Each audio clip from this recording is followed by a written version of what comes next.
Hello and welcome back to episode 3 of the series Investment Jargons Demystified. If you haven't got a chance to watch the first 2 episodes, I have dropped the URL in the description section below.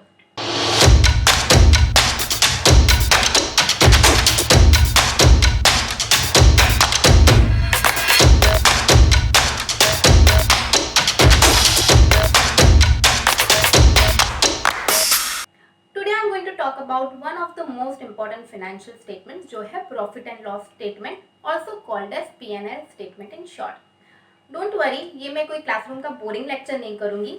I'll try to simplify and decode all the terminologies in the profit and loss statement so you can take a well-informed decision. As you can see, here is the P&L statement of Avenue Supermarts Limited, which does business in India in the name of DMart. हम कभी ना कभी तो DMart गए होंगे. But before I get into the items that go into the P&L statement, let me tell you that P&L statement is the performance of a company starting from 1st April and ending on 31st March.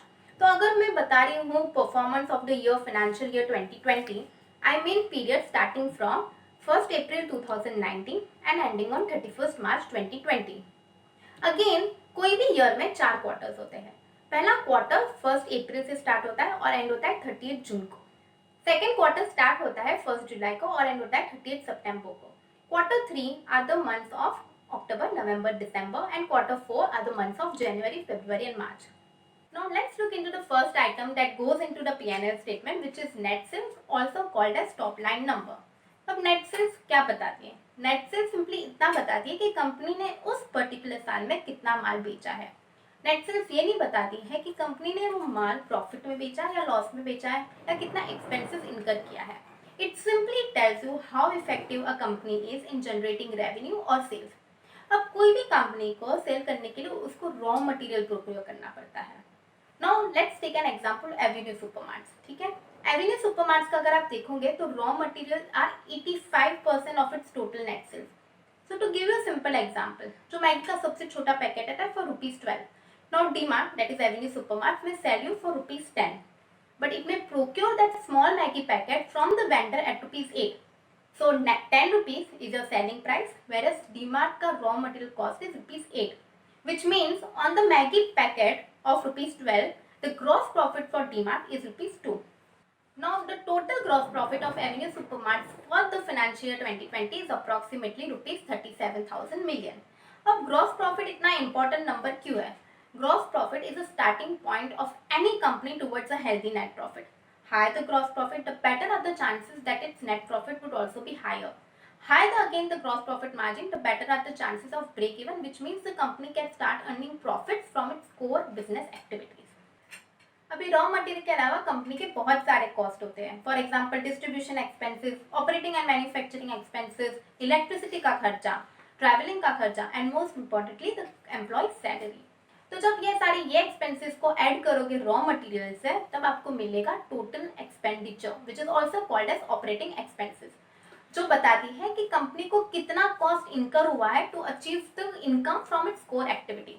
Now talking about the cost, there are 2 types of cost. One is variable cost and second is fixed cost. अब variable cost क्या होता है? Variable cost वो होता है जो very करता है with the companies production volume. अगर प्रोडक्शन वॉल्यूम बढ़ गया तो वेरिएबल कॉस्ट भी बढ़ जाएगा. Now examples of variable cost are factory cost, raw material, utility cost, जो dependent है production volume पे. Whereas on the other hand, fixed costs are the cost जो कंपनी को incur करनी पड़ेगी even if the production value comes down to zero. Now the examples of such cost are rent, जो office का rent होता है उसका खर्चा, इंश्योरेंस, जो हेड ऑफिस में एम्प्लॉयज बैठते हैं उनकी salary. So even if the production volume is zero, उन एम्प्लॉयज को सैलरी पे करनी पड़ती है. Now, normally investors prefer companies which have low fixed cost and high variable cost. Why? हमने अभी रिसेंटली देखा कि लॉकडाउन के टाइम पे कुछ कंपनी की मैन्युफैक्चरिंग कैपेसिटीज बंद थी. Obviously now they are working at a low utilisation rate, but again companies जिसके फिक्स कॉस्ट बहुत हाई थे, for example airlines, hospitality and hotels, उन कंपनीज को बहुत अफेक्ट हुआ था. वेयरएज कंपनीज जिसके फिक्स कॉस्ट कंपैरेटिवली कम थे, for example e commerce company, उनको कम हिट हुआ था. Hence investors always prefer companies which have high variable cost and low fixed cost. Now coming back to operating expenses, जब सारे operating expenses को deduct करोगे that time you get EBITDA, which is also called as earnings before interest, tax, depreciation and amortization. Now EBITDA doesn't include capital structure. When I say capital structure, it doesn't include whether the company has taken debt, which is loan, और company ने कितना interest पे किया है उस loan पे. Again, EBITDA doesn't include depreciation and how much tax the company has paid to the government. It only tells you how much profits the company have incurred after considering all the costs to derive the income from its core activity. Now from this you deduct depreciation. अब depreciation क्या है? Depreciation बहुत ही simple लेकिन interesting term है. For example, company ने machinery खरीदी है for ₹10 crore. Now the life of this machinery is 10 years. Now you may considering the cost of machinery, that is ₹10 crores, as a cost and you may include in the operating cost. पर जैसे कि मैंने कहा कि machinery की life तो 10 साल है, so it is actually unfair to include this cost only for a particular year. So you divide this cost among the 10 years. For example, आपने इस साल ₹1 crore कंसिडर किया, नेक्स्ट साल अगेन ₹1 crore कंसिडर किया for the next 10 years जब तक machinery की life 0 हो जाती है. Now the next component is other income. Other income is all the profits and loss that the company incurs from the activity apart from its core business activity. For example company ने कुछ property lease पे दी है तो उस पर जो rent मिलती है that is called as other income. For example currency exchange में एप्रिसिएशन हुआ है, म्यूचुअल फंड से कुछ प्रॉफिट मिला है, at the same time dividend मिला है, all this is considered as other income. Since most of this items are non recurring, मैंने ऐसे नॉन रिकरिंग इट मीन्स कि कंपनी को ये इनकम या लॉस हर साल शायद इनकम ना करना पड़े. That's why they are considered in a different category called as other income. Now the next component is interest. जैसे कि मैंने कहा कि EBITDA कंसिडर नहीं करता है कि कंपनी ने लोन ली है कि नहीं लिया है, और अगर कंपनी ने लोन ली है तो कितना इंटरेस्ट पे किया है. So when you deduct this interest and depreciation and add other income to EBITDA, you get profit before taxes, also called as earnings before taxes. Now earnings before tax क्यों इतना important number है? Earnings before tax इसलिए important number है because it's a very simple way to compare the profitability of the companies which have similar financing structures but operate in a different tax jurisdictions. For example, taxes differ करते हैं हर एक countries में. Again, government policies के साथ भी taxes differ करते हैं. Again, the geographical locations also matter a lot when considering tax. So EBT, that is earnings before tax, is a very effective way to compare the profitability of the companies without including the taxes that the company pays to the government. Now when you deduct tax from this number, now tax are normally the part of the profits that the company pay to the government. You get the net profit, which is profit after tax. In case of Avenue Supermart का profit after tax is tentatively around ₹13,000 million, which is 5.2% of the total sales.